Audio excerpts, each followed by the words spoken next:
Hi, I'm Dr. Megan Williams with the Oklahoma State College of Veterinary Medicine, and today I'm going to show you how to bandage the lower leg of a horse. So basic materials for a lower leg bandage on a horse, kind of the standard stuff you're going to need is the combi roll or a gamgee roll, like a sheet cotton type roll that you can roll onto the leg of the horse, some roll gauze or brown gauze. I usually use 2, again, because it's cheap stuff and it makes the bandage hold up longer, better. Roll of vet wrap, and then a little bit of Elastikon medical tape to go around the top and the bottom portion of the bandage. You want your horse to be standing squarely and bearing weight on the leg, preferably in a clean area where there's not a bunch of grass and shavings that are going to get in your way, because this bandage typically goes from below the knee or the hock all the way down to just past the coronary band of the foot. So you're going to be working down towards the ground. You're going to take your combi roll or combine roll, and you're going to, again, roll it onto the leg as smoothly as possible, creating as few wrinkles as you are able, which is challenging when you're first learning, especially given the shape of their leg, but as smooth as possible, like so. Then you're going to take one of your rolls of brown gauze. I start in the middle of the bandage to kind of hold things in place, and then I can work my way down and back up. You've got quite a bit of padding under here, so you can go pretty snug, and I'm just going to overlap that brown gauze by about 50% every time around. Work my way down to the foot, and then back up. Now when I get to the bottom, I'm going to leave about 1 centimeter or so of cotton sticking out, because if I go past that with my roll gauze, I'm going to create a tourniquet type effect on the leg. So snug pressure is fine as long as there's good padding underneath. If there's not good padding and I pull real tight, I'm going to hurt the horse. So that's something you want to look out for. And you want that pressure, again, you can go fairly snug, but you want that pressure to be even all the way up and down the bandage.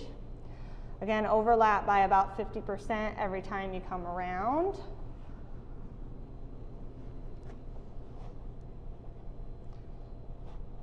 And when I get to the top, same thing. So leave about 1 centimeter or so of cotton sticking out of the top of the bandage, so that every place where I'm putting snug bandage material on is well protected.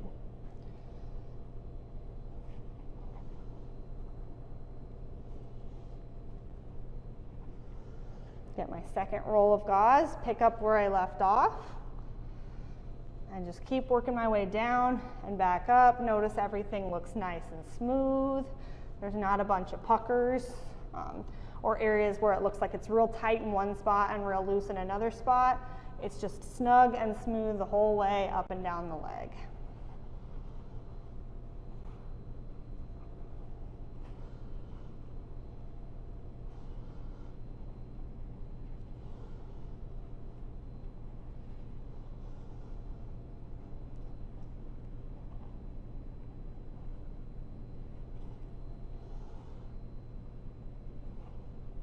Okay, next I'm going to use my vet wrap, and I'm going to apply the vet wrap in the same region as I applied the brown gauze.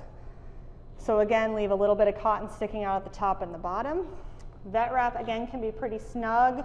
A good rule of thumb for vet wrap, again, as long as you have adequate padding underneath to protect the horse, is to pull it just tight enough that all these little wrinkles are gone, like so. Overlap by about 50%. I try to make it smooth just so it looks prettier. So I give it a little tug at the bottom every time I come around. Don't go past my brown gauze or my cotton. And I use a full roll of this, so just going to go until I run out.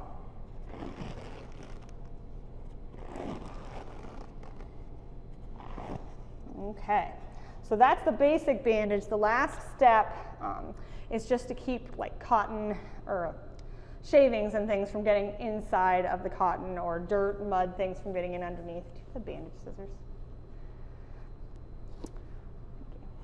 So I'm just going to go 50% to the bandage, roughly 50% to the knee. Again, be careful because his accessory carpal bone is right there, and I don't want to put tape right on that. You don't want this Elastikon tape going too tight onto the leg because there's no padding under this top part, right? So make sure you're just laying that onto the horse, essentially.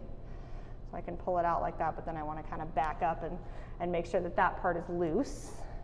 It's just to keep the bandage from sliding down and to keep debris from getting into the bandage is all that step is for. So I protect the top. Now I'm going to come down low and do the same thing to protect the bottom. The bottom is a little trickier because we're basically at ground level. So I start around the front of the toe, then I have it pulled out so that I can slide it underneath the heel of the hoof without having to pick the foot up. If you're really low, you might have to pick the leg up at the end to get that last part. And again, just a couple times around to keep debris from getting in the bottom of that bandage. And that is it.